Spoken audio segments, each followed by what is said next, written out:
AITA for telling my dad in front of his ILs that I'd rather live with my grandparents? After my mom died, my dad relied on her parents for 3 years to take care of me.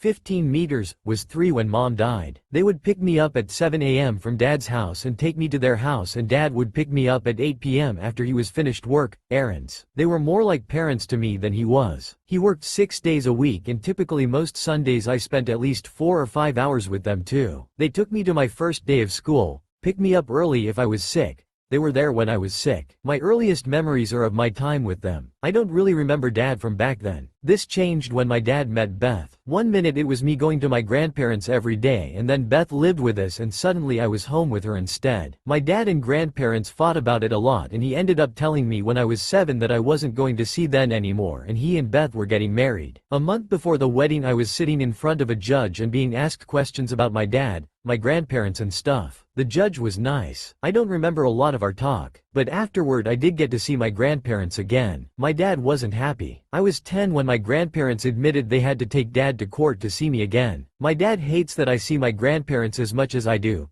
3 days a month. 1 overnight a month, and for a day around my birthday and Christmas. He hates that I leave my half-siblings behind to go and see them. There are times he has talked about going back to court and has asked me if I'd say I don't like going without my siblings, and I always tell him I wouldn't say that. Beth hates my grandparents too, but for a different reason. She blames them for me rejecting a closer relationship with her because they never allowed me to feel like I didn't have a mom. And I do feel that way kinda. It's hard to describe. I know she's not here. I can't speak to her, but I still don't feel motherless. I don't want to have that kind of relationship with Beth, and it upsets her. I don't think it's cool for her to want that so badly, because I'm sure she'd hate to be forgotten by my half-siblings. So I don't like her much for that. My dad bitches more about my grandparents now than he did when I was younger. My half-siblings are old enough to know I go to grandparents and they can't come. He also knows I prefer being with my grandparents, and he hates it. Beth's parents and siblings and their spouses were at our house Saturday night for a dinner party, and dad was bitching about my grandparents to them, and everyone was acting like my grandparents were bad people for taking dad to court and for not letting me forget mom. Dad said during the party that he'll never understand why I want to go there so badly still. I said I'd rather live with my grandparents than him. Everyone went quiet and dad made me go to my room. He was so mad yesterday, and he told me I should know better than to try and humiliate him like that. AITA?